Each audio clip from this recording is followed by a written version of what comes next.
Well, good evening. From the News Radio, 1120 AM and 93.7 FM, KPNW Studios, I'm Bill Lundun, and this look at the news on Get Real with Rick Dancer, brought to you by none other than Dr. Michael Bratland of Chris Dental. He's bringing this to you, so you know who to blame. All right, here's the stories that we're going to take a look at tonight. Two media sources, ABC and the New York Times, are now saying that our good friend Russia wants to put a nuclear weapon into space to obliterate Western satellites. Now, that's according to alarming new U.S. intelligence, which has been described as a serious national security threat. No kidding. The Kremlin hasn't yet launched these nuclear weapons into orbit, but is interested in doing so. Now, that's according to leaks from current and former U.S. officials, and the unprecedented deployment would be geared toward potentially striking enemy satellites, knocking out communications, rather than for the purpose of dropping, say, A-bombs in your backyard. So all of this came to a head on Wednesday when House Intelligence Committee Chairman Mike Turner first went public with a vague statement that he and other Intelligence Committee members had, and I'll quote him, information concerning a serious national security threat. And then, without saying what the threat was, he beseeched President Biden to, quote, declassify all information relating to this threat so that Congress, the administration, and our allies can openly discuss the actions necessary to respond to the threat. All right, that vague statement got everybody all fired up, particularly after Democrats on the Intelligence Committee confirmed Turner's statement of sort of non-statement. Now, House Speaker Mike Johnson said Americans had, and I'll quote him, no need for alarm about the intelligence referenced by Turner. Johnson then said, quote, I will press the administration to take appropriate action, and everybody can be comforted by that. Okay, we're not comforted. The U.S., by the way, which does not have any nuclear weapons in space, and our friends Russia, are both parties to what's called the Outer Space Treaty of 1967, and that prohibits signers from placing in orbit around the Earth any objects carrying nuclear weapons or any other kind of weapons of mass destruction. Yeah, Putin's going to follow that to the letter. All right, a little closer to home. So things going into this election year don't seem real great for Democratic Representative Val Hoyle of Oregon.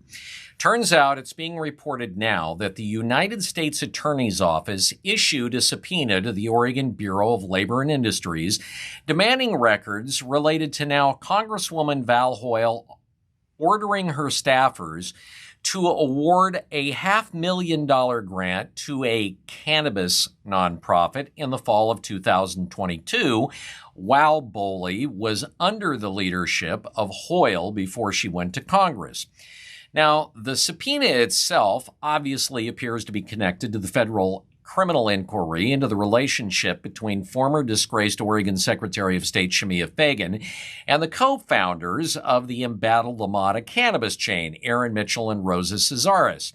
Now, we've told you about them before. They're the ones that owed millions of dollars in back taxes to the state of Oregon and the feds. And there's more, and we'll get into that. The feds launched the investigation last summer after Fagan resigned from office after it became publicly known that she'd secretly signed a $10,000 a month contract with the cannabis duo to be a consultant, the same duo that had become influential campaign donors to Oregon's top Democrats. Now, originally, Boley was not one of the 5 agencies that were subpoenaed by the feds at the onset of the criminal investigation last summer, but the new subpoena shows that the feds have broadened that inquiry and now are looking into the relationship between the troubled cannabis moguls and another politician, which would be U.S. Representative Val Hoyle, a Democrat. Now, a spokeswoman for Hoyle, Shama Modelbear, said the congresswoman has, quote, never been contacted by the feds. Well, if she were under investigation, she might be the last person they'd tell. Anyway, Hoyle helped shepherd that $500,000 grant to a group called Endeavor, a nonprofit under LaMotta that had absolutely no track record of work, which was co-founded by Cazares. In the fall of 2022, she filed for this cannabis apprenticeship for Endeavor. Now, Hoyle went outside the usual public process to ensure that Endeavor would get the grant, even though the apprenticeship program the nonprofit pitched was never legally viable in the first place.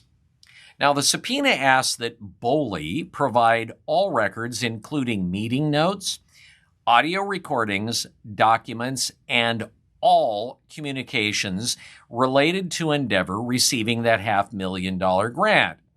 And this could mean that the controversy involving Val Hoyle's personal electronics and communications controversy isn't over. Remember, Boley spent a year trying to receive public records from Hoyle's personal devices, including texts. After almost a year, Hoyle's lawyer finally gave Boyle some information that the lawyer had gone through and decided needed to be released from Hoyle's devices, but did not at any time allow Boley to search those devices like Boley requested. Now, this comes at a time when Hoyle is trying to run for re-election and likely against an opponent, Republican Monique Despain, who from the outset has questioned Hoyle's ethics. Well, small businesses in Oregon are alarmed over a surprise tax bill that's emerging in the 2024 short Oregon legislative session that would impact basically everybody. House Joint Resolution 201 would create a statewide property tax and allow a new taxing authority controlled only by state lawmakers to raise property taxes at their whim when they want outside of any current property tax limits. Now, currently, Oregonians pay county property taxes. Well, this would be on top of that, with no limitations as to the amount. Now, in doing so, this bill also, and the crafter of it, snuck in a tax on businesses by including personal property taxes and what are called intangible taxes. The bill reads, and I'll quote, "The legislative assemblies shall impose by law a state property tax on all real property and all personal property, tangible and intangible. This opens up new taxes on business personal property, like, for instance, any inventory they have, their office equipment, their office supplies, their office software, and the intangible tax, any intellectual property. And how you would go about figuring that out is anybody's guess.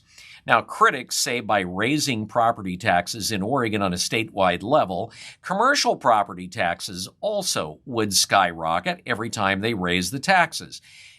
And let's look at Portland. Right now, commercial property in Portland is facing rampant office vacancies at historic highs. Some of the largest office buildings in Portland are now 30 to 50% empty. And, of course, raising taxes on empty businesses is a blow to, well, any business struggling to stay afloat. And, of course, it's going to be a blow to anybody who owns a home at a time when the legislature is trying to figure out what to do about affordable housing. So increasing the property taxes is somehow going to make owning a home cheaper and more affordable. That's the government's way of doing things. Well, this is kind of interesting. The Bureau of Ocean and Energy Management has designated officially 2 wind energy areas off of Oregon's coast. Say it'll generate 2.5 gigawatts of clean renewable energy. And Governor Tina Kotek says the plan is significant for the state of Oregon. Now, federal officials say that Oregon's wind energy areas were developed following, quote, extensive engagement and feedback from the state. Oregon tribes, local residents, ocean users, federal government partners, and other members of the public, and are based on reducing conflicts with ocean users, particularly the tribes and ocean fishermen. They claim, BOEM does, that the areas avoid 98% of the locations recommended for exclusion due to their importance as commercial fishing grounds. Okay, well, local groups representing fishermen and indigenous communities say that's not so, that narrative is completely inaccurate, and the federal government's engagement with local communities was, in their words, perfunctory at best, failing to take into account impacts on local fishing areas, the environment, and areas that are sacred to Native tribes. So we'll start with Heather Mann, the executive director of Midwater Trawlers Cooperative, which represents ocean fishers. She says, none of our main concerns were addressed. We are furious with this surprise announcement, literally stunned. Mann said the final wind energy areas are the same ones that were drafted earlier by government officials that they opposed. Wind energy projects developed in those areas, according to Mann, are likely to restrict fishing for trawlers traveling up and down the West Coast, forcing fishermen to waste more resources and hurting local communities that rely on fish. Mann said that BOEM wants offshore wind come hell or high water under the president's order, and they don't care who they harm to get it. Then you have the local tribes, which have called the coast home for centuries. They said in a statement that they're extremely disappointed with the decision. The Confederated tribes of the Coos, Lower Umpqua, and Siuslaw Tribal Council in November unanimously passed a resolution opposing the offshore wind energy development on the Oregon coast. Tribal Council Chair Brad Nieper said the federal government, quote, states that it engaged with the tribe, but that engagement has amounted to listening to the tribe's concerns and ignoring them, and providing promises that they may be dealt with at some later stage in the process. According to Nieper, the tribe is not going to stand by while a project is developed that causes more harm than good. He calls this simply green colonialism. That is one of the greatest statements of all time. Kotek, of course, didn't address any of those concerns, but said that offshore wind energy is part of Oregon's future. Oh yeah, remember when she did that listening campaign around the state? Sounds like she's listening to me. And finally, currently minor tweaks billed as major reforms to ballot measure 110 are being pushed through the legislature. And one of the selling points used by Democrats about this major reform is that illegal drug users would receive a Class C misdemeanor if they're caught with street drugs, which would mean a small fine and a total potential maximum sentence in jail of 15 days. But they could get that waived if they have a single face-to-face meeting with a drug counselor. Wow. That's getting tough. So now there's a new Senate bill that has people even more steamed. And it was in response to lobbying by TriMet and the state's transportation unions, like Amalgamated Traffic or Transit. So it's Senate Bill 1553. Now, remind you, I just told you that the reform is that people caught using drugs would get a Class C misdemeanor. But under 1553, it would make the use of drugs on public transportation a Class A misdemeanor, punishable by thousands of dollars in fines and a year in jail, but only if it's on public transportation. House Republican leader Jeff Helfrich issued a statement saying, "We've been told for months by the majority party, the Democrats, and their special interest bosses that a Class A misdemeanor was too harsh. But this bill puts their hypocrisy on full display." He says, "Public transportation deserves Class A protections, but our neighborhoods and streets don't." Helfrich says, "It doesn't make sense. If somebody's using drugs at a bus stop, it's fine. But if they get on a bus, it's crossed the line. If a Class A is good enough for buses, it should be good enough for our neighborhoods and streets." Welcome to Oregon. This look at the news, again, brought to you by Dr. Michael Bratland of Chris Dental, the loudest dentist who will see you when you call. All right, Rick, roll out an industrial-sized can of real.